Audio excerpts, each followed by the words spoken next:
If you're looking for an insanely profitable and yet stupidly simple scalping strategy that combines price action with volume analysis, then this is the video for you. So let's walk through the actual strategy first, step by step. And as we do that, we'll play out a trade execution showing all of the rules being followed in real time. First thing is bias, right? It's probably getting boring for you, but at least that shows consistency.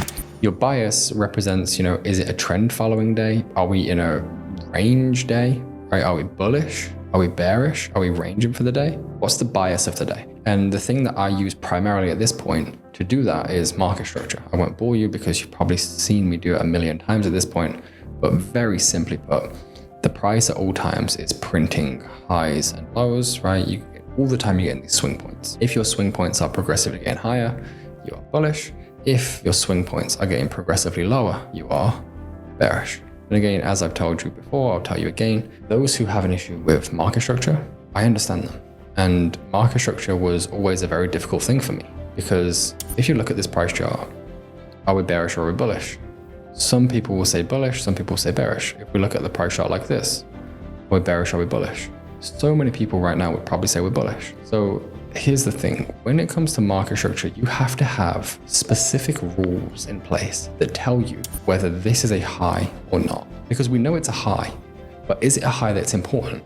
Is it a high that if it gets broken, something significant happens? Is it a new piece of information? Because this is also a high, right? This is a low. This is a low, right? These are all highs and lows as per what we just explained. So if we zoom in, we can see that these are highs, right? This is still a form of structure, but do I trade every swing? If the swings are going lower, do I trade it? That's the big thing with market structure. And it's the big thing that most people don't get right. It's why most people fail with market structure. And the reason that I'm a successful trader trading market structure is because I eventually got sick and tired of having inconsistent results reading price this way. I went away and did a massive, extensive quantitative test on variable after variable when it comes to market structure. And I found one real solid way that got me the best results. Now bear in mind, I tried many different things. I tried the average true range, I tried Fibonacci retracement percentage, I tried a rough indication of pip size pullback relative to extension size. And eventually the thing that worked the best is what I now use today. And instead of doing it manually, I built my own indicator, which many of you probably already know it by now. It's called the SMC Engine, and it maps out everything that's important for my strategies.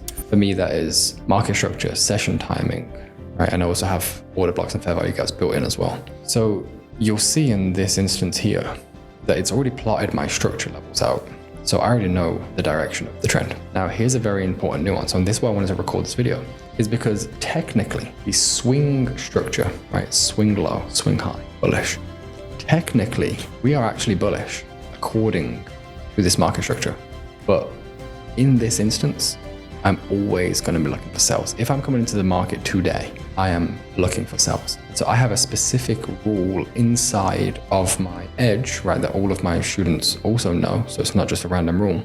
Bearing in mind, also understand that I trade live every single day in front of my members. So, there are hundreds of them who are watching this video right now. They'll vouch for me.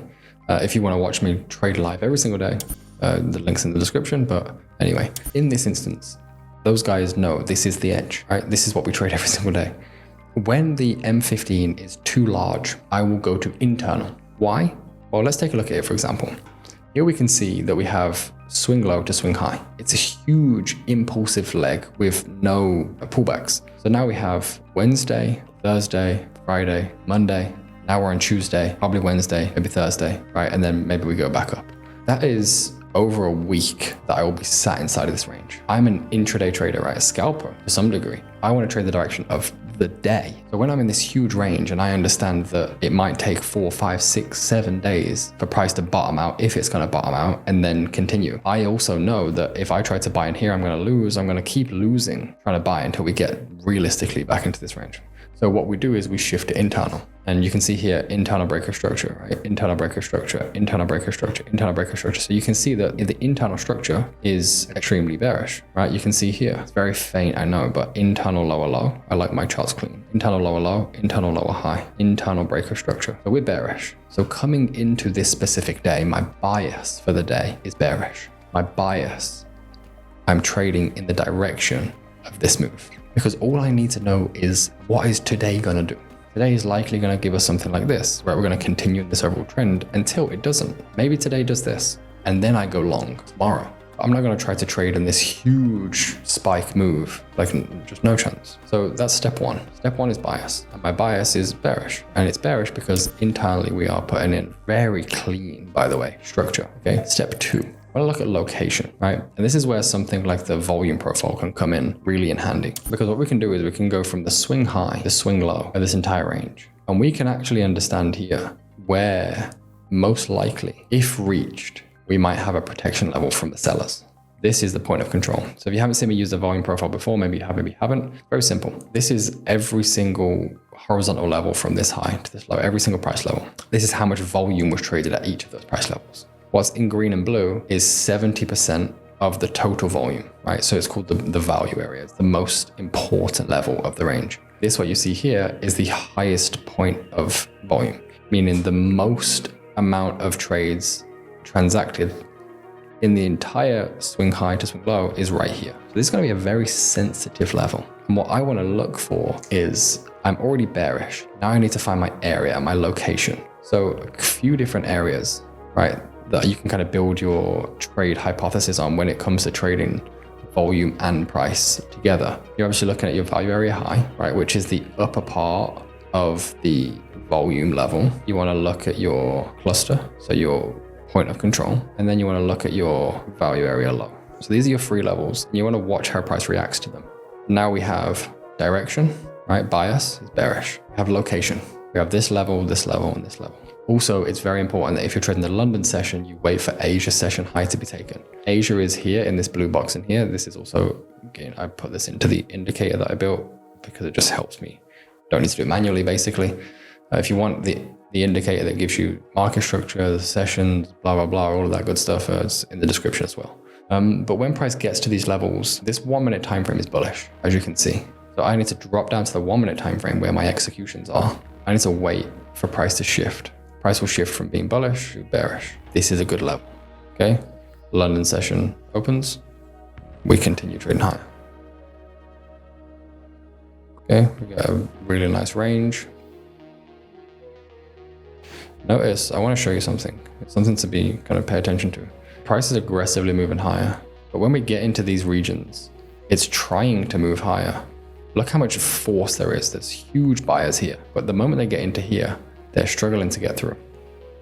But nonetheless, they are still getting through, which is why you don't just try and short from these levels. You wait specifically for confirmation. Okay, we're continuing trading higher, right? This isn't a break of structure, okay. Now we have a change of character. So now the 1 minute time frame, as you can see here, is bearish. Now we can short. If my bias for the day is short, right, we're above Asia high, and notice where we're coming from. We're coming from that point of control. So we're coming from the place where most of the sellers of yesterday took control of price and pushed price lower. What are we actually doing, right? What I'm giving you here is the kind of the mechanism, the rules, and they're super valuable. But one step further to go from a good trader who makes money to a great trader who will always make money for the rest of their career as a trader because they're adaptive.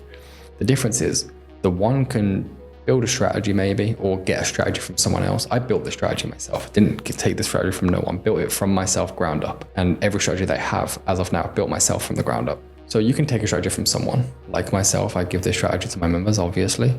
You can take this strategy and you will make money with it if you just trade it properly.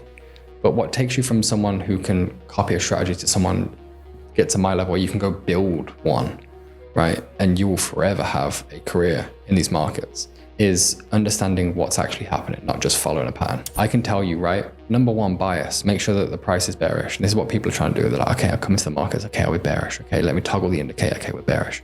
Number two, plot your profile. Okay, plot my profile. Okay. Number three, got your level. Okay, got my level. Wait for confirmation. Okay, wait for confirmation. Okay, trade. Okay, trade.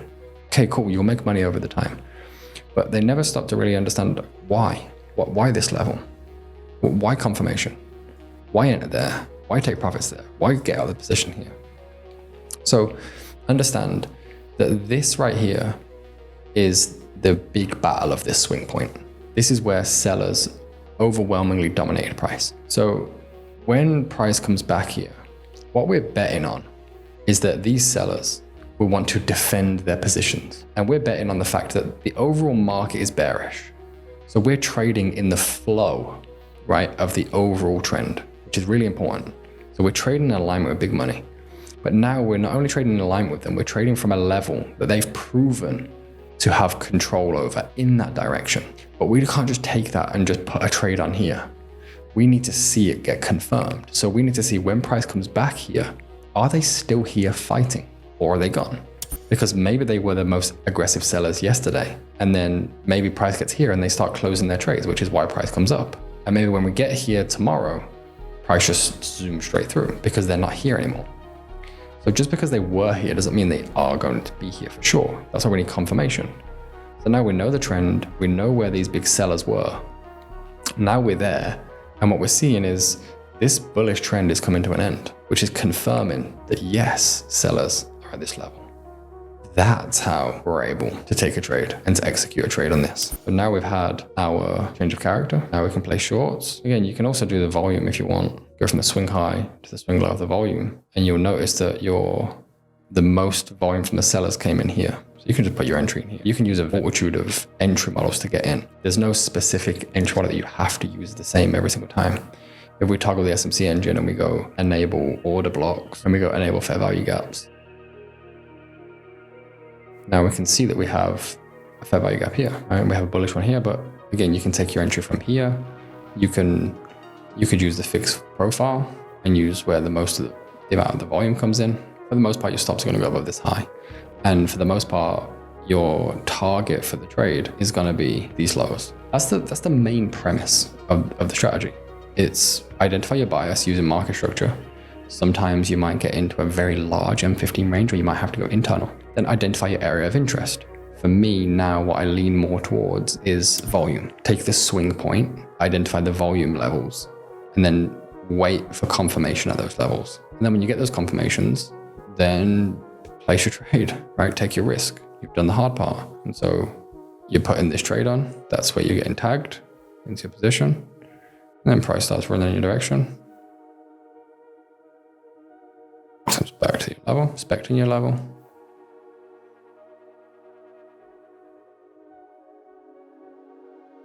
And eventually price makes it to these swing lows. And so that's it. Like, it doesn't have to be any more complicated than that. And yes, price does continue selling off, but we get out here. Can't try to catch every single bottom. There's also something that you could do. In fact, I'll show you. It's something that I'm working on. It's like scaling out of your positions. So sometimes when you hit take profit, you'll get momentum. And the problem is for example, why you get momentum when price breaks a low. For example, the buyers that stepped in here, when you hit these buyers, right, they are forced to close their positions. When these buyers close their positions, those buys, the way they get out is by selling the buys. So sell momentum comes into the market at these levels. Instead of just fixing your take profit here, what you can do is you can wait for the swing. So for example, let's say your take profit is here. You see price comes in, has a reaction, and then it starts trading away. Now what you can do is you can put your take profit here or your stop loss in profit here for 1 to 4.8, and you can kind of trail your stop. You see it keeps going, you wait for a swing, then when a swing gets produced, like it does here, right? Now you can adjust your stop again. Now you put your stop loss here. So now you're getting 7.5 R, right? And then price takes your stop, and that's where you get stopped out in profit. Instead of just taking the 1 to 5, you end up walking away with a 1 to 7.6. And again, are you going to be able to time the low of the market every single time? Of course not. But that is a super simple, super easy scalping system that actually works. And if you want more proof, come and live trade with me every single day. Links in the description.